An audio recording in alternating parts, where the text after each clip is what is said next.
बार मैं बता चुका हूं आपको, थोड़ा समय लगेगा तो फिर से बता देता हूं। 6 महीने, लगभग 5-6 महीने फर्स्ट एफएलसी शुरू होती है ईवीएम की। मैं 2 बात बता रहा हूं, बस मोटी सी 2 बात, बाकी सब आपको मालूम है। वो टेम्पर नहीं हो सकती, उसमें कोई कनेक्शन नहीं हो सकता। अभी लोग पूछते हैं जब पेजर से उड़ा देते हैं तो ईवीएम को कैसे हैक नहीं कर सकते, ये भी पूछते हैं। जब कोई किसी कंट्री में पेजर से उड़ा दिया तो ईवीएम हैक हो जाएगी। अरे भाई, पेजर कनेक्टेड होता है, ईवीएम कनेक्टेड नहीं होती। एनीवे, 2 बात मोटी मैं आपको बताता हूं, बहुत मोटी। 5-6 महीने पहले एफएलसी होती है, first level checking of the EVMs, और मेरे पास में एक पूरा रिकॉर्ड है। ये हम जो भी ईवीएम की शिकायतें बाय द वे आई हैं, वो हमारे पास 20 शिकायतें आई हैं। हर 20 शिकायत का हम इंडिविजुअल जवाब देंगे, फैक्ट बाय फैक्ट। तो इसमें कोई डाउट नहीं है। We will convey to each candidate to assure, this is our duty. Actually हमारी ड्यूटी है कि अगर कैंडिडेट ये पूछ रहे हैं कि आप बताइए, तो हम उन्हें बताएंगे, निश्चित रूप से बताएंगे, लिख के बताएंगे, पूरा डिटेल्ड बताएंगे और जल्दी ही बताएंगे। तो I am not going to individual cases, और उन सबको पब्लिश भी कर देंगे ताकि आप सबको भी पता लग जाए। बट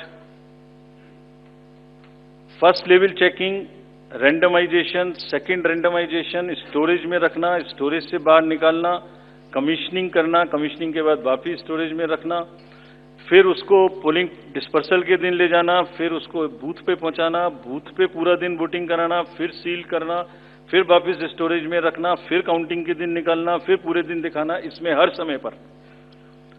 समय पर पॉलिटिकल पार्टी या उस कैंडिडेट या उसका एजेंट मौजूद रहते हैं। जब मशीन में कमीशनिंग होती है, उस दिन उसमें बैटरी डाली जाती है। पहले आया था, पहले और बहुत सारी चीजें आई थी कि वो हैक हो सकती है, उसका वोट इधर डाला तो इधर जा सकता है, कुछ हो सकता है। ये पहली बार आया। अब हम ये भी सोच रहे हैं कि इससे अगला क्या आएगा, हम नहीं समझ पा रहे इससे अगला क्या आएगा, बट लगता है अगला भी कुछ आएगा, रुकेगा नहीं। मतलब कितनी बार। एनीवे, कमीशनिंग बहुत जरूरी है समझना। वोटिंग से करीब 5 या 6 दिन पहले कमीशनिंग होती है।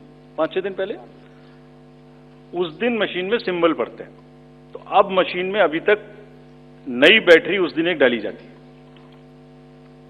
और सील करके उस बैटरी पे भी कैंडिडेट के एजेंट्स के दस्तखत होते हैं। छोड़िए, मशीन पे तो होंगे ही होंगे, हमें भी नहीं पता, हमने भी पता नहीं कब बनाया था ये नियम, हमारे काम आ रहा है अभी कि वो बैटरी पर भी एजेंट के दस्तखत हो। और अब कमीशनिंग के बाद, क्योंकि 5 ही दिन बचे हैं और इसमें सिंबल लोड हो चुके हैं, ये उनके सामने में स्ट्रांग रूम में जाएगी, डबल लॉक लगेगा, 3 लेयर की सिक्योरिटी रहेगी, 3 लेयर की, जिसमें सीएपीएफ भी शामिल होगी, मस्ट है। ऑब्जर्वर होंगे।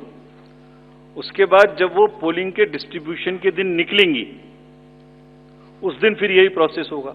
सारा प्रोसेस वीडियोग्राफ होगा, यानी वीडियोग्राफ होने के बाद फिर वो फील्ड में पहुंचेंगे, सेक्टर मजिस्ट्रेट साथ में रहेंगे, फिर कैंडिडेट के एजेंट साथ में रहेंगे, फिर वहां पहुंचेगी, फिर कहेंगे भाई देख लो इसको, सब ठीक है, जो आपको नंबर दिया, हाँ, और उसके नंबर भी सबसे शेयर किए जाएंगे। इस नंबर की मशीन इस बूथ पे जाएगी। फिर जब वो बूथ पे पहुंच गई तो कहें भाई मिला लो आप, इसी नंबर की है कि नहीं है, वोट भी डाल के देख लो 50 ठीक है कि नहीं है। किसी ने 50 डाले, किसी ने 20 डाले, किसी ने कहा नहीं हमें ठीक है, हम नहीं डालेंगे। किसी स्टेज में किसी बूथ पर 20 कैंडिडेट हैं, किसी पर 5 कैंडिडेट हैं, किसी पर 5 ने कम वोट डाले, किसी ने ज्यादा डाले, बैटरी उसी हिसाब से यूज हुई। फिर पूरे दिन वोटिंग हुई, तब एक एक वोट का हिसाब रखा, फिर बंद हुआ। बंद होने के समय में एंड ऑफ क्लोज ऑफ पोल में फिर से दस्तखत कराए, फिर से हिसाब लगाया कितने वोट पड़े, फिर से फॉर्म 17C दिया। उसको कितना दिखाएंगे, कौन दिखाता है इतना, बताइए। कोई एक प्रोसेस कंपैरेटिव बताइए पूरी कंट्री में जहां पब्लिक डिस्क्लोजर, पार्टिसिपेशन इतना अधिक हो, कोई ये बताइए प्रोसेस।